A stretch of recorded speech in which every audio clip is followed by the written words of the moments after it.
qué hacer cuando los derechos humanos son violentados por el maestro de escuela. Y yo ahí quisiera también meter la cucharada, perdón, pero es que como dice Olga, este tema me entusiasma.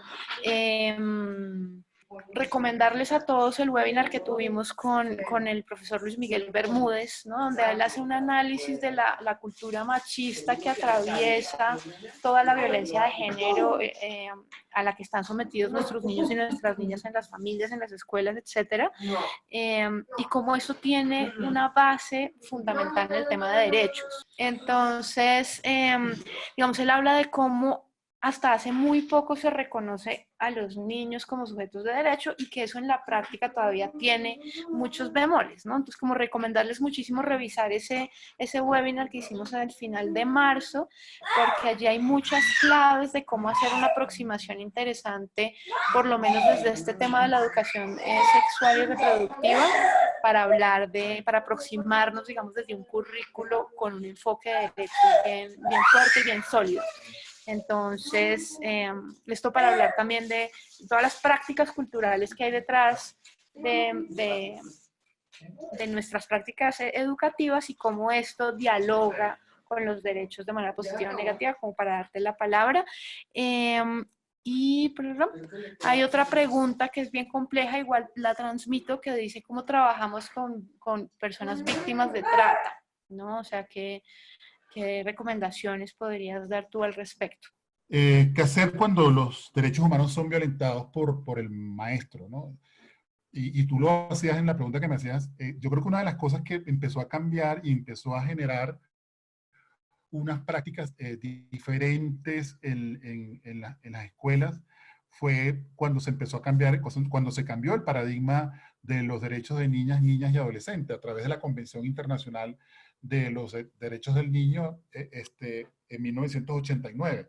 Eso puso un antes y un después, es decir, ya empezar a hablar, y además porque también hay un antecedente y una base cultural que como que el niño se aborda como un objeto de derecho y no como un sujeto de derecho, y de hecho todas las políticas y las legislaciones que habían, en el caso especialmente en América Latina y el Caribe, sobre la niñez, estaban basadas en reconocer al niño como un objeto, y todas eran, de hecho las leyes eran tutelares. O sea, era como que el niño, incluso la estigmatización de la palabra menor, no era porque era menor de edad, sino porque era considerado un menor, o sea, que tenía menos capacidad, menos competencia, y reafirmando toda esa cultura del niño como objeto de derecho. Y el introducir el cambio de paradigma de que fueron tres elementos fundamentales que la Convención Internacional de los Derechos del Niño hizo que cambiaran este paradigma, que es, en primer lugar, reconocer a los niños, niñas y adolescentes como sujetos de derecho. En segundo lugar, en reconocer el principio fundamental del interés superior del niño, ¿no? Eso revolucionó todo lo que, no solo en el ámbito educativo, a nivel de todos nuestros países, a nivel político, social y cultural. Y el tercer elemento, que es un elemento que choca mucho con nuestras culturas, con nuestros patrones culturales, es el derecho a la participación. O sea, que el niño no solo participa cuando cumpla la mayoría de edad, los 18, los 21, tiene derecho a participar, sino que el niño empieza a participar dependiendo de la edad que tenga, va evolutivamente participando en los escenarios que puede y están a su alcance y en los cuales él tiene que incidir, ¿no? Esos tres elementos fueron fundamentales para hacer un cambio. Y esos elementos hicieron mucho efecto en la escuela, ¿no? No solo en las sociedades nuestras en general, sino en la escuela.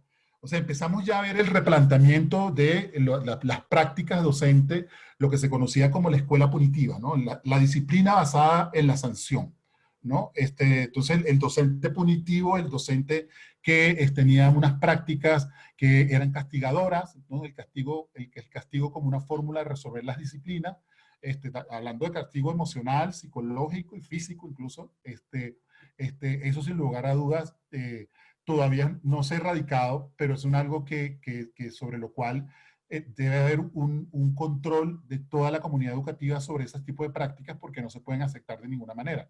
Y de ninguna manera tampoco se pueden estimular.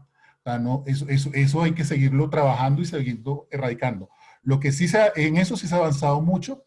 Afortunadamente ha habido un nivel de comprensión, de entenderlo.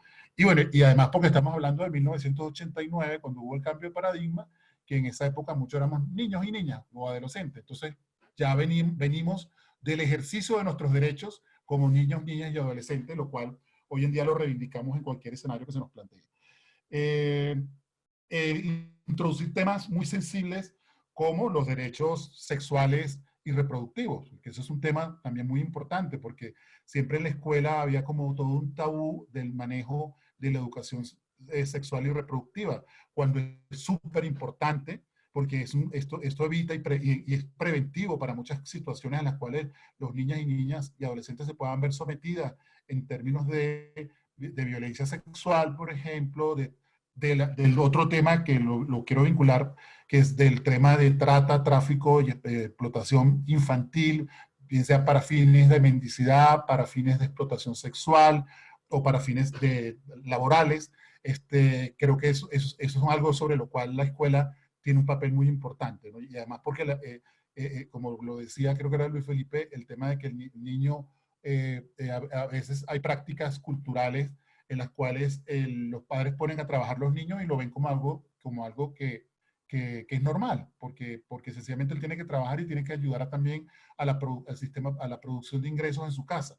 Entonces, y ve cómo ese niño en vez de estar jugando está trabajando. Entonces, como que todos esos factores vinculados a la realidad de nuestros países, es importante tenerlos en cuenta a la hora de producir también procesos educativos en derechos humanos en los cuales se eviten y se prevengan ese tipo de prácticas, ¿no? En las cuales los niños no se pongan en condición de vulnerabilidad, los niños y niñas y adolescentes no sean sometidos ni a trata, ni tráfico ni de personas con ningún tipo de finalidad, sino que reivindicar sus derechos como tales y reconocerlos como sujetos de derecho. Entonces creo que ese es el valor de la transformación, y ese sujeto de derecho es una construcción también para la ciudadanía, para la democracia, para la participación política, y por supuesto para todo lo que es la capacidad que tengan los niñas y niñas adolescentes de exigir sus derechos y saber defender sus derechos. Lo que se habla uno en general, tener la capacidad de la exigibilidad de los derechos y también que tenga una sociedad que sea capaz de darle justicia a sus derechos y se los garantice en todo tiempo, en todo momento.